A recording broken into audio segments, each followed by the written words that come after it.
Hello everyone, greetings dear. कैसे हैं बच्चे आप सब? I hope you all is well. तो आपकी वर्कशीट है शिक्षा निदेशालय राष्ट्रीय राजधानी क्षेत्र दिल्ली की वर्कशीट नंबर आपकी 19। ये है बेटा 6 क्लास की हिंदी की वर्कशीट है।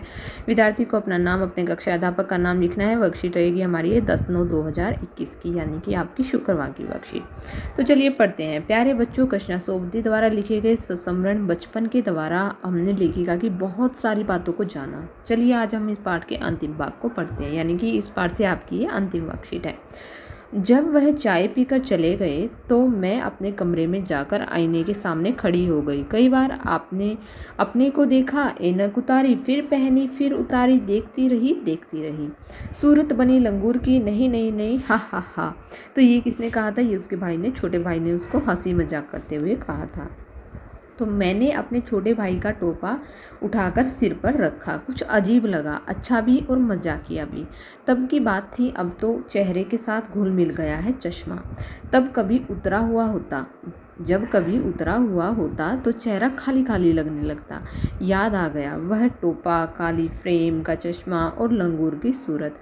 हाँ, इन दिनों शिमला में मैं सिर पर टोपी लगाना पसंद करती हूँ। मैंने कई रंगों की जमा कर ली है, कहाँ दुपट्टे का उड़ना और कहाँ सहज सहज सुबीते वाली हिमाचली टोपियाँ। तो देखिए बेटा, यहाँ पर दिए गए हैं इसके बेस पर कुछ प्रश्न उत्तर। सबसे पहला है हमारा कि लेखिका आईने के सामने खड़ी होकर क्या कर रही थी। तो चलिए करते हैं इसका आंसर। तो देखिए यहाँ पर हम लिखेंगे लेखिका। यहाँ पर हम लिखेंगे लेखिका अपने कमरे में जाकर आईने के सामने खड़ी हो गई। कई बार अपने को देखा, ऐनक उतारी, फिर पहनी, फिर उतारी, देखती रही। यहाँ तक हम लिखेंगे। ठीक है बेटा, ये हो गया आपके प्रश्न नंबर 1 का आंसर। अब देखते हैं बेटा क्वेश्चन नंबर 2। क्वेश्चन नंबर 2 है हमारा कि चेहरे पर चश्मा लगा देखकर लेखिका के चचेरे भाई ने कौन सा शेर सुनाकर उन्हें चिढ़ाया। तो कौन सा शेर सुनाया बेटा? कि सूरत बनी लंगूर की, नहीं नहीं नहीं, हा हा हा। तो ये वाला शेर हम जो है लिख देंगे। ये हो जाएगा हमारे क्वेश्चन नंबर 2 का आंसर। अब देखिए बेटा प्रश्न नंबर 3 क्या है? चश्मे के साथ लेखिका को क्या पसंद आने लगा था। तो चश्मे के साथ जो है लेखिका को अपने छोटे भाई का टोपा पसंद आने लगा था। तो यहाँ हम लिखेंगे चश्मे, ये लिखेंगे चश्मे के साथ साथ लेखिका को यहाँ पर लिखेंगे अपने भाई का टोपा। यहाँ पर लिखेंगे अपने भाई का टोपा, आगे लिख देंगे पसंद आने लगा था। ठीक है बेटा। आगे सहज सुबीते वाली हिमाचली टोपियों का क्या अर्थ है? कि जो पहनने में आरामदायक होती थी।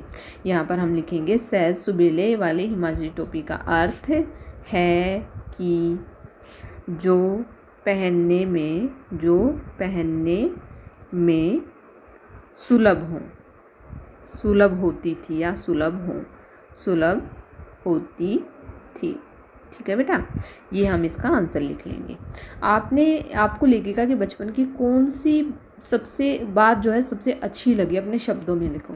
तो यहाँ पर मैं लिखूंगी बेटा कि मुझे लेखिका का मजाकिया लहजा सबसे अधिक पसंद आया। तो उनका मजाकिया जो है मुझे लेखिका का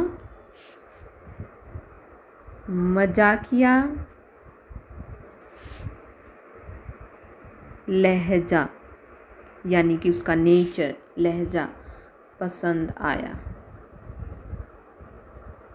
अगर आपको उसकी और कोई चीज़ अच्छी लगी है तो बेटा वो भी यहाँ पर लिख सकते हैं। तो यहाँ पर होती है बच्चे आपकी worksheet complete. I hope so आपको समझ में आ गई होगी। अगर आपको वीडियो अच्छी लगी तो प्लीज़ लाइक शेयर सब्सक्राइब करना ना भूलें। थैंक यू बेटा, थैंक्स फॉर